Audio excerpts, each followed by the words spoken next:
She found a camera spying on her daughter in the school dressing room, but when she found out who was behind the disgusting trap, she realized the school was a very dangerous place. He just says he appreciates, looking. He says it doesn't hurt anybody. He's really smart.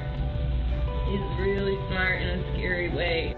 It was still videotaping currently as she lifted it out, and she shook her head, and I just started crying. Mia Walker went almost every day of the week to the gym. She was on the swim team at her school where she trained. Of course, before she went in the pool, she would change clothes in the dressing room, but what she didn't know was that more than one person was watching her through a camera.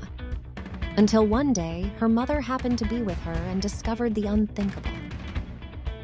I was just standing there. I was like, "Mom, what are you looking at?" And she was like, "There's a camera in there." And I was like, "What do you mean?" Christiana Walker, Mia's mother, would find the object purely by accident, but it would set off an incredible avalanche that no one knew about. For 4 months, her daughter had been filmed without clothing. I can't believe that that happened to my own kid. The reflection of something inside a locker caught her eye, so she went over and ended up discovering the camera.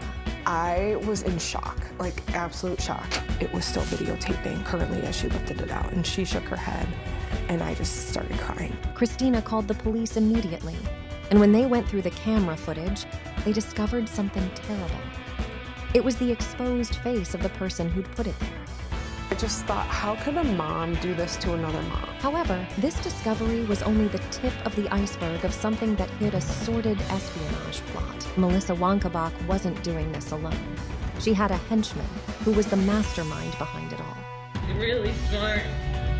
He's really smart in a scary way. He just says he appreciates looking. He says it doesn't hurt anybody. Carl Lant was Melissa's partner, and with her help, he could indulge his darkest perversions. She was the one who left the cameras on so that he could then enjoy all the footage.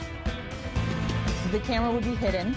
It was usually in like a makeup bag or a mesh bag, but it would still be able to view the locker room.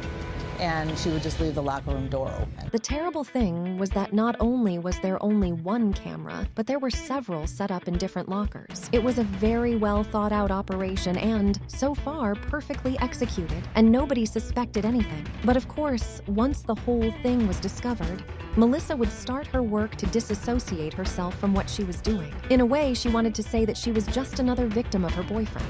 Like you heart something you shouldn't have, and you know you shouldn't have, but you can't stop. The police decided to raid Carl Lant's house because of the investigation and discovered something really terrible. He was hiding about 20,000 hours of tape recordings of women who were unwittingly being watched as they undressed in the privacy of a dressing room. It was unbelievable, the amount of video footage. However, that wasn't the end of it. In the videos, there weren't just adults, but also young minors. This is absolutely child pornography. It's the essence of the definition, pornography. However, the judiciary confirmed that it would be difficult to prove the production of this material, so they declined to go down that route. But that didn't mean that Carl and Melissa wouldn't be prosecuted. They were charged with 200 counts for capturing images of a naked person without their consent. This defendant is a sexual predator. The truth is that all this had started in the gym of the company where they worked together. There, they started filming their female colleagues without their permission. However, they wanted more, so they quickly decided to install cameras in the dressing rooms of another room. That's where they started filming minors. The repudiation was widespread, and during the trial, the victims were able to show all their anger. What kind of sick, twisted individuals do you have to be to do this to your coworkers? I have recurring nightmares of being naked in public. Everywhere we go, we ask ourselves, is there a hidden camera in that ceiling vent? I can't even begin to explain, considering the whole reason I was down in the gym was to get rid of that chub. Each of the victims had to watch the videos these stalkers recorded to identify themselves, which made the job of putting it all behind them is even more difficult. It was truly impressive how these two depraved people created this plan to systematically generate material to satisfy their horrible fetishes without thinking about all the damage they were causing to people. They didn't even show remorse because underage girls were going to appear in front of the cameras. They didn't care about that. They just wanted to fulfill their horrible objective and maintain this twisted relationship. It was like organized crime. Like, they had a system. So definitely awful to think about that people just would do these type of things. Carl and Melissa would plead guilty to the charges against them, for which they would both receive a stiff sentence. He will have to serve 12 years in prison, while she will do the same, but for 6 years.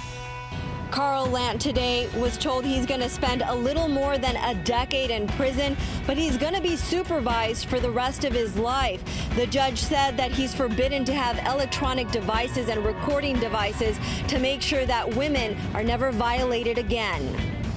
12 years in prison, and then he'll have 24 years of extended supervision, and when that finishes, he'll have additional 35 years of probation. Following the conviction this depraved couple received, Christina and Mia Walker began important work to make this type of crime even more punishable.